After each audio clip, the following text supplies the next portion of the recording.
Hello listeners, and welcome to another week on Chasm Converses. My guest this week is Alex Priest of the band Connections. We talk about his inspiration and passion behind playing the guitar and wanting to be a musician. We also talk horror movies and some of our favourite bands and shows that we've seen. Join us, and let's get conversing. Chasm Converses. Alex Priest, welcome to Chasm Converses. Hey, how's it going? So cool to have you here, man. I'm really keen to have a really good chat with you today about a number of different things. Yourself, you're a musician, guitarist, playing in bands and that sort of thing. And there's a lot that I don't know about you either. So it's going to be a cool session to sort of, find out some things. I'd love to ask you, has music always been like a staple in your life? Has it always been something that you've always been really interested in and that you always really wanted to do? Or did it come to you a little bit more later on when you sort of, got a bit older and as you were doing more things? I think for the most part, kind of always been into it. I actually remember wanting to be a guitarist basically for as long as I can remember, which I think embarrassingly starts with the Wiggles. I think maybe as a little kid, I was saw the Wiggles and was like, I want to play guitar. And generally just since then, always wanted to play guitar. I think I started learning when I was about 8 or 9. Wow. Okay. Yeah. Sweet. That's sick. And funnily enough, I think my relationship with music's been for a long time was more about the guitar than listening to music, which is kind of funny. Okay. I didn't listen to heaps of music when I was younger, and I think I'm quite a late bloomer when it comes to the stuff I'm into now and the stuff I'm trying to make. So I get into that too. I'm a pretty late bloomer in music and stuff too. When it comes to hearing bands that have been around for years or songs that have always been kind of favorites of other people, and then you're kind of like, oh yeah, I just discovered that song yesterday, and people look at you just like, what? That song's been out for years. But, oh, dude, that's awesome. Especially with the Wiggles, man. That was such a staple in so many of our lives growing up. Even especially in mine, I mean, even, it's weird. This is definitely a bit rough. But I sometimes do go back and listen to one of the albums that they actually did when I was younger that, was on repeat all the time. When I was, in schools or in the car or whatever. And it does give you a great nostalgic hit. But also the fact that I think the songs are just really well done and the melodies are just really cool and just really hooky, and you're kind of like, man, this is fucking awesome. And it's no wonder so many kids really love that stuff and kind of get into it. And obviously, Murray as the guitarist was just just awesome to watch, do what he does. So no, that sounds incredible, man. Building up from the guitar and all that sort of thing. So you started learning it when you were a bit younger and progressing through. Did you get did you sort of learn just songs that teachers would show you and you would just sort of do that? Or did you have favorite bands growing up that you sort of did admire, that you did want to play the songs of, or that you sort of were inspired by? Kind of, I think. So obviously starting at 8 with teachers through school, it was whatever exercise they gave me. I didn't really want to know. I didn't really know. Yeah. So. I think probably started with some rock stuff. When I was learning songs, I think Dad showed me AC/DC when I was pretty young, so I think I learned a fair bit of that. And then Green Day was pretty popular at the time, so there was other kids in classes learning Green Day songs. So I remember learning some of them pretty early, American Idiot and Holiday. Yeah, that was around then. Yeah, that was the first album that I actually bought, was the American Idiot album. So that was quite a time. It was an amazing album, received so well as well, and all the rest of it, but. Yeah, no, wow, that sounds great. And those songs are really cool to play. I mean, even I can play them well, so. No, they're a lot of fun. And then I think it kind of developed through high school when I met two things. One, I met our mutual friend, Nick Thompson. Yes. Who you may know is one of the biggest Metallica fans there is. I do, yes, and he recently just moved to Edinburgh as well, so now he's actually not too far from me. So. Yeah, a day ago or something, right? So, I literally was messaging him today because he just bought a SIM card for his phone. So I'm like, oh, cool. Now we're both on WhatsApp, which is just the staple of communication over here in the UK. So, but no, nice. So that was meeting Nick and playing Metallica songs with him, and then there was also Guitar Hero, World Tour, and Metallica. again, more Metallica. And yeah, through that yeah. whole high school, it was just Metallica and some like System of a Down. We played Rage Against the Machine with Nick in the band we had then, and like Red Hot Chili Peppers. Wow, yeah. A nice combination of a bunch of different things. Have you ever had have you ever seen Metallica or like any of those kind of bands like play live that you sort of started to play songs for? Yeah? Yeah, so I think Metallica was the first concert I went to, apart from the Wiggles, which I did see when I was a toddler. I wasn't allowed to see the Wiggles concert because I was being an absolute shit of a child, so I had to stay home while my brother and my sister went. Okay, that sucks.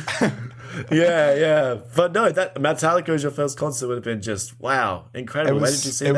It was at the Entertainment Centre here in Adelaide in 2010, and it was with Baroness and Lamb of God. And at the time, I was not at all interested in those two bands. I saw them, but I was like, nah. And now knowing more about the scene and everything, I'm like, I saw Lamb of God. Holy crap.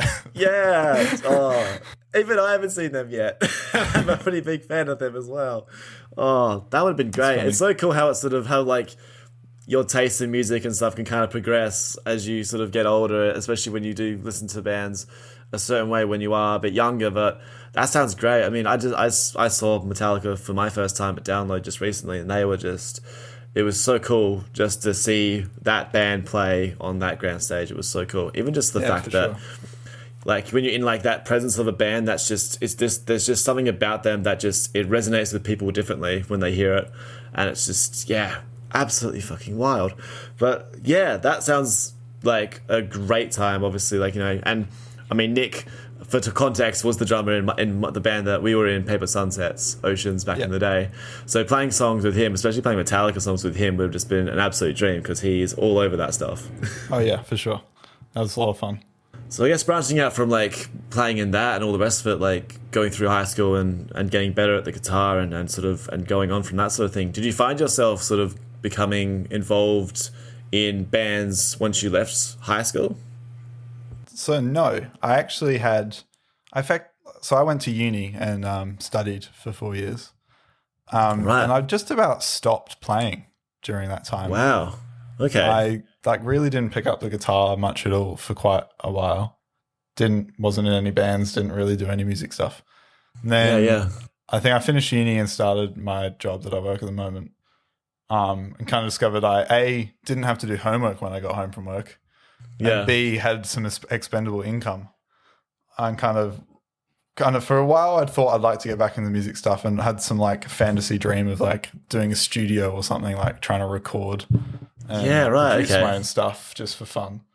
And it was only then, that's like 2018, that I really started picking up on that stuff. I like went out and bought an audio interface and some monitors that I still have in front of me.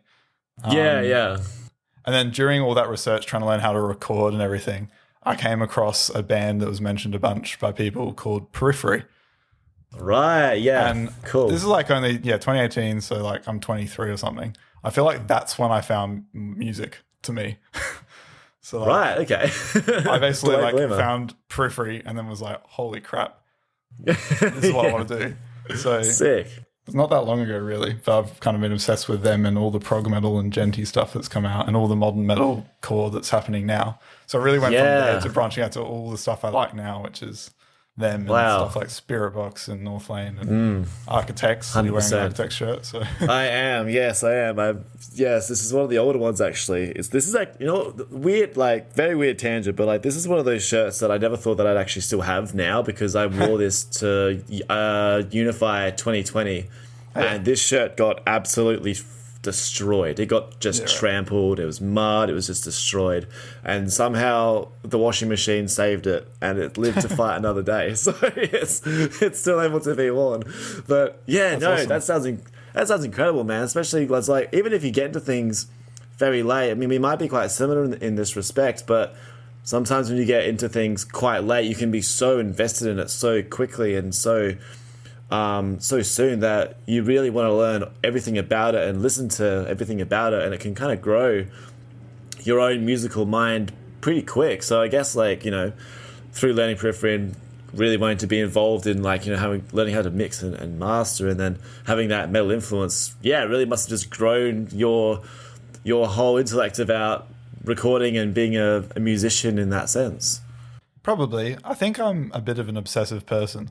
So like during uni, all my spare time was like video games pretty much, just like playing stuff. And then after, like when I finished uni, I don't know, I kind of switched gears and started just, at first it was just like reading and watching every YouTube video that existed on recording and doing a disproportionate amount of that and not actually practicing recording for some reason. Right. So, but, eventually learned over time. But yeah, that's kind of where. And then I guess at first I was like, you know what? I will be the band. I'll just do it all. I'll program my own drums and I'll try to learn to sing and all this sort of stuff.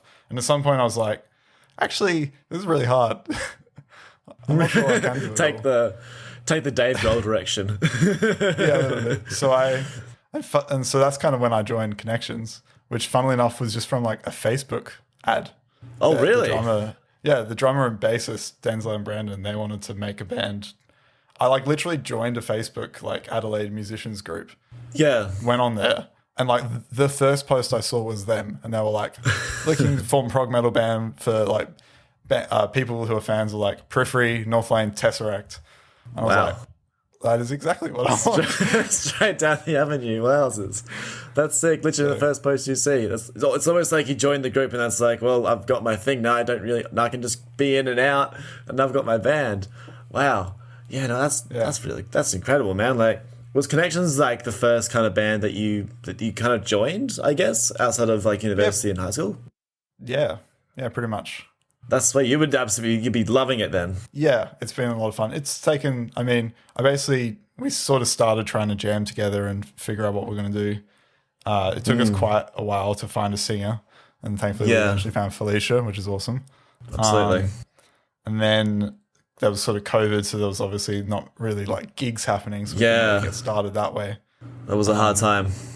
And so it's only really in the last year that last year we finished producing our first track and released it and managed to get a few gigs. And then, it's kind of started to pick up now, which has been really cool. Yeah, it's really cool to see like the influences and the sounds behind like your first track, Fractured Tide, and obviously Home as well, which we've talked about on a separate video. But it's so cool just to just sort of hear and see the direction that those tracks kind of go in. I mean, in my personal opinion, I think they have a really great sort of spirit boxy vibe to them, and I'm a massive fan of them. I saw them literally 3 days ago in Scotland, which was just I'm so jealous. Greatest thing. Yeah, it's just I will plug that. It was awesome. They came to because they came to Oz, but they just did the three festivals, the Not Fest in the East Coast. And then they did one headline in Melbourne. And our bassist went over for Not Fest and saw both them at the headline and at Not Fest. Oh, that's commitment. That is. Wow. Oh, and they played with the headline show was with Make Them Suffer. You know Make Them Suffer? Yeah. And they have Contraband that Courtney features on, and she did that live apparently. She did it live. That would have been unreal. Yeah, damn, I didn't see that, but that sounds great. Wowzers, yeah. And I know there's like one of my friends' bands, a mutual friend that I know, Relica, they opened for them on their Melbourne show as well, and so I'm a huge Relica fan. So wonderful, yeah. I absolutely love Relica. I'm addicted. And Sean did his feature on their song Safety Live too. So really? Jesus, that's incredible. Yeah, I love how it all sort of connects and it all comes together and stuff. But the music scene is just a wonderful place. It's a wonderful place. But yeah, no, that sounds incredible. But going back to obviously the Connections music, like I love how you've got those sort of elements in there with the vocals and even just the change of pace, I guess, throughout like the song and its styles and that sort of thing. It must be such a fun way to write music with people that have a lot of the same interests in the music that you do as well. Yeah, it is. It's pretty cool. It's been. If you want me to explain what I did, I can't because to be honest, I was figuring out how to write songs and still am. I think Home's like the 4th song I've written or something. Wow, really? I have no idea what I'm doing. So I think at some point I was just like, a tempo change, that's proggy, and I just put it in there and made it work. Like it was that simple. That's incredible. That's awesome, man. Like I mean, I can listen to that song quite a bit and not once did my brain even say like, this is a track that someone's just written, like a fourth time track or something like that. It sounds like it's, a song been written by someone who's been writing songs for years. So that is incredible that you've got that. Admittedly, it did evolve from like its first, like it started off with a simple idea, which was basically like the intro riff. Yeah. And then I came up with a verse and a chorus, and then I take it to Brandon and Denzel, and they add drums and bass bits. And then it did get changed when Felicia joined, because we did the whole. I gave her the demo. She's like, "Where am I meant to sing? Like, there's no room." And then I added like that clean verse at the start and stretched things out of it. So like, it evolved over time to what it is now. But yeah. Absolutely. Oh, that sounds so cool, man. And it's so great that, you guys are playing shows again and getting onto the stage and whatever. Do you like being on stage? Like, do you really enjoy playing in front of people? I do. I mean, I played my first show with Connections last December, which is like my second gig since school, basically. Right. So I'm still like figuring it out a bit, but and I always get nervous first. Well, it's funny. I like some days I get really nervous, and some I'm like not too bad. Right. Okay. But generally, whenever I get off the stage, I'm like, hell yeah, let's do it again. That was fun.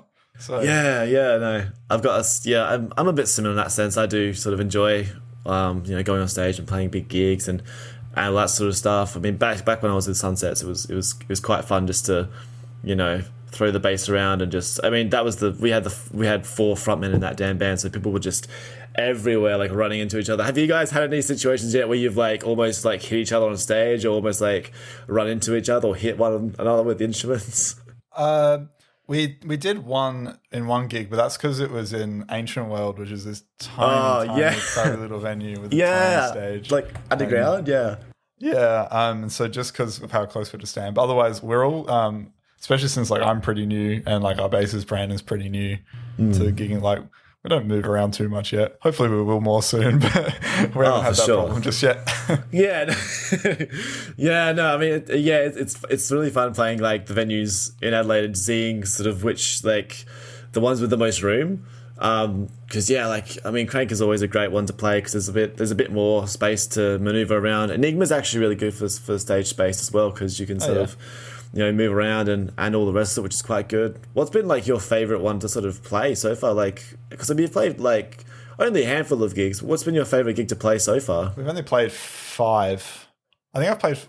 I've done 6 gigs total in my career, if you can call it a career. Nice. Cranker's pretty nice. I liked Cranker. It was good. Cool. And then we played. My first gig was actually with another band I play guitar with called Night Over Day. Oh wow! Really? When did you join? Only like a year and a half ago. Right. And I'm kind of just like playing guitar for like a live member at the moment, pretty much. Right. But we played like a battle of the bands down at Glenelg, and that was like a big outdoor stage. Like, oh wow! Really? A crowd and everything, but it was really cool. Yeah. Like, sick. It was quite a large stage, so that's good. I haven't actually played Enigma yet. Hopefully, we'll get there.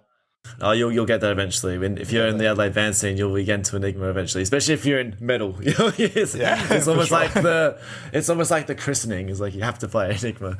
But that's really cool. Like, I mean, I know Night Over Day from years ago, because they started around 2016ish, I think it was.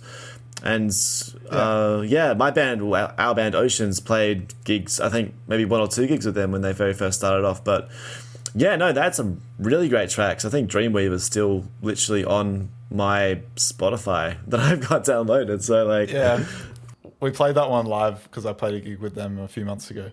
I think like the week before I played a gig with you at the Cranker, or the week after, I can't remember. Yeah, right. And okay. We played Dreamweaver. That is a hard song. Yeah, it's really hard on guitar. Yeah, wow.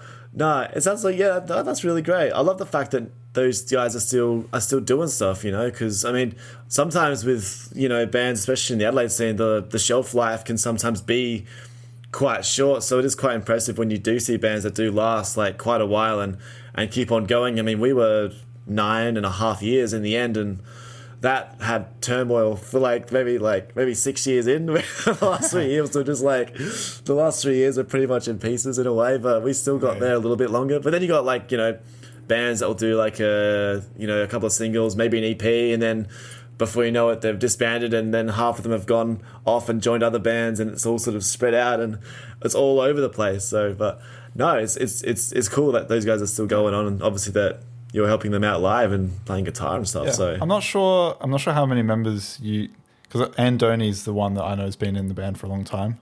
Yes, yeah. He was guitar and he's the singer now as well. And then Denzel is the drummer in that as well, which is how I got involved. Oh, right. Right, okay. Geez, that's sick. Yeah, I think there was around, I can't be exactly sure, but I think there may have been around 4 or 5 members when we played with them. I'm trying to remember what it was. I think I may have seen a post from it recently just pop up. You know when you get like those random posts that sort of just come up, like anniversary posts of like, oh, this was 5 years ago, this was 6 years ago. And it was, I think it was like us and us, them, and Weekend Wolves. I'm guessing it was probably at the Metro, or maybe at the Crown Scepter actually back in the day. Good times. But even so, man, it's so cool to see that you're just branching out, playing heaps of starting to play a lot of gigs, and obviously playing with 2 different bands and stuff must have been really great too, because you get to just sort of be a bit versatile in the stuff that you play and the members that you're playing with as well, which is man, it's so cool and impressive. Yeah, for sure. Besides that, I actually had another question to ask you. Yeah. Because I saw recently that you went and saw the new Insidious movie. This might be off topic, but are you much of a horror fan? I'd say I'm a third-person horror fan. So my girlfriend is a huge horror fan, and she's got a friend, and we catch up with them quite often, have dinner and watch a movie, and pretty much every time we watch a horror movie, and it's mostly them trapping me to watch the movie with them. Oh, right. Yeah. So they're okay. A little bit. I always grumble and complain a little bit. But yeah, they're the friends we went and saw Insidious with. So. Oh, that's awesome. Yeah, no, I'm a big fan of that franchise. I haven't seen that one just yet, but I do plan to. But no, that's sick. I enjoyed it. Yeah. Cool, awesome. Yeah. I'm really keen. I can see the Funko Pops in the background, and I think there's Pennywise up in the corner there, possibly. Yeah. So I'm like, wow, yeah. I think that's a rare Pennywise too. They released Pennywise with blue eyes, and then there was a problem, and they had to swap it to green eyes, and I got a blue eyes one. I quite liked that It movie, the first one of the 2. Yeah, me too, actually. Yeah. I didn't like the second one as much, but I liked the first one. That went for a very long time. The second one was just it dragged a lot. And then you go back and watch the original. Have you seen the original one? I've not watched it. It's actually a really good watch. I mean, the Pennywise clown is obviously hysterical. Tim Curry does a very good job. But yeah, if you get the chance, it's literally about 3.5 hours long, but it's literally just one movie that goes for 3.5 hours long with no parts. But yeah, no, it's a sweet watch, man. Yeah, we've watched a lot of bad horror movies mostly, but I know the few I like. So. Oh yes, can you list them off? Because I'm trying to think of some that I've watched, because I have back in Adelaide I have a friend group, a horror friend group, that we would go to the cinemas and we would watch horror movies together, and it would be hilarious because most of the time they were really good, but because we've all got quite funny, dark sense of humours, we would literally just start erupting with laughter if there was a kill that was just really stupid, or just a scene that was what is this? I'm not sure. I quite like the first It movie. I found that enjoyable. I like the first Conjuring movie. I actually thought that was really good. I like some of the others that are a bit mix of horror and comedy. So Cabin in the Woods. Oh yeah, no, that's a good one. Tucker and Dale vs. Evil. I guess they're a bit different because they're not a full horror, but and I guess Shaun of the Dead in a way falls into that stuff. But the horror. It's weird. The horror comedy. There's a few of those movies now that are really coming out. My favorite one is Ready or Not with Samara Weaving. That's a fucking awesome movie. But there's a few that are sort of coming out, and that I think The Menu also was one that was slightly a psychological horror comedic film. But yeah, there's a lot that are sort of coming out. We watched that. That was very interesting. It was very right, strange. cool. I haven't. It's another one that I haven't ticked off the list yet, but it's one that I have to sort of get into and all the rest of it as well. But I remember seeing Halloween. remember seeing Halloween 3 in the movies with my friends and just laughing so much because of how bad that last movie was. Just crazy shit. I haven't seen that one. No. It's watch it for a good laugh, I'd say. Watch it for a good laugh. I'm not sure I've seen any of the Halloween movies, now I think about it. I've not seen much of the classic slasher stuff. It's more... We mostly watch, like, modern jump-scary, like... Right. Okay. horror movies. The modern day stuff. Yeah, I would absolutely, like, go back and watch some of those real, like, classic niche ones because it's weird. Like, obviously they're done back in the day, but the stories are really just great. I remember watching Child's Play for the first time and just being like, man, I don't know what to expect from this movie. But the storyline was actually just genius. And, like, the effects are hilarious because it's a doll. Like, it's actually just a doll that, like, you know, seeing a doll get into a fight scene is incredible because this guy is just kicking this doll across the room. And you're just losing it. But I would definitely, like, go back and watch some of those. That reminds me of the other one I like, John Carpenter's The Thing. Oh, right. Sick. Nice. No. The Thing. Because like you were saying, like with Child's Play, it's an actual doll. And like that thing is like this grotesque creature and it's all practical effects. And it looks incredible even today. That was pretty wild, that one. Are you a big Ice Nine Kills fan then?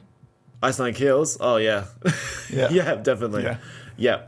No, yeah, for sure. I saw Ice Nine Kills twice in 1.5 weeks over here. It was crazy because I'd never seen them before. Whoa. Yeah, it was crazy. They had a show here at the Kentish Town, which was just insane, so good. And then they had a pop-up store the next day in Camden Town, which is next door to it. And so you got to have you could do like a meet and greet or go and see like some of the props they use on stage and all that sort of thing, which was really great. But then they also played Download Festival the next week.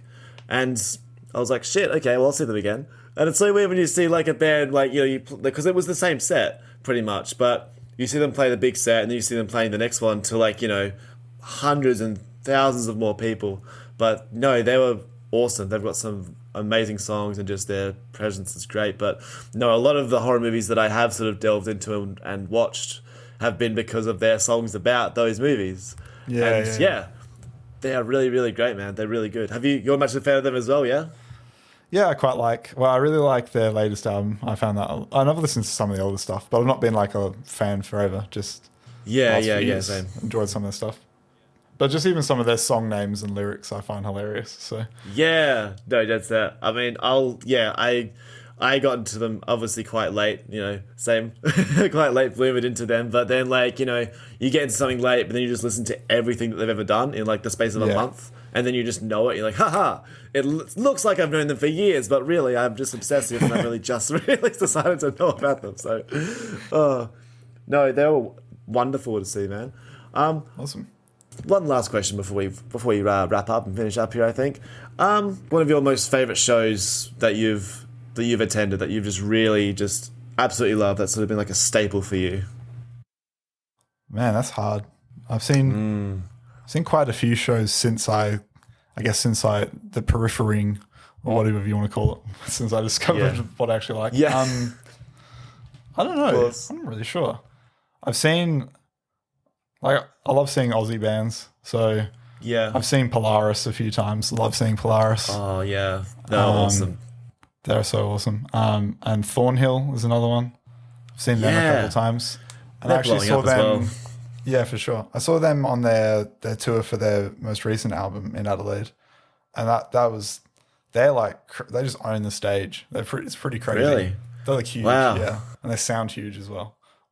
I haven't seen them for years. Like, I think the last time I saw them was when they opened for a band a long time ago, but they hadn't even released their album, or I think they had only just started to do the singles from their first EP, I think it was. But yeah, I haven't seen them since, but they have just, exploded out of nowhere. Yeah, that's awesome. I also got to go to one of the Good Things and one of the Download festivals here. So that was a lot of fun. Wow. That'd have been sick. Yeah, I got to see Slayer on their final world tour. So that was pretty sick. Wows. Yeah, damn. And I got to see Baby Metal at Good Things. Oh, sweet. That'd have been brilliant. Yeah, I've always wanted to see them. Did you enjoy it? Yeah, I did. I was a fan, so I find them pretty over the top and kind of cool. I don't know.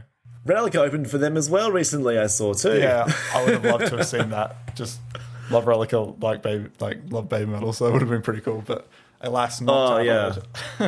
No, sadly not. We mostly have to take, well, back in the day I had to, but most of the times you have to take those trips to Melbourne or to Sydney to try and get into one of those sort of gigs to see them play and all the rest of it. Well, this has been awesome, Alex. Like, it's been so cool just to talk about like fucking horror movies and metal and music and all the rest of it, man. It's so cool to see, yourself drumming as a musician and doing more and more and more. And I really thank you so much for joining me, man. And yeah, we'll have to have another chat sometime soon. But no, I appreciate it. Awesome. Thank you very much. Thank you so much for tuning into the episode this week. I hope you enjoyed it. Do listen to Alex's work in Connections and in Night Over Day. There are links in the description.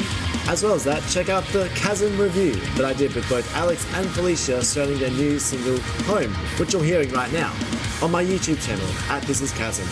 Please leave a rating and a review for the show wherever you listen to your podcasts, and I'll see you next week for a new episode with a new guest here on Chasm Converses.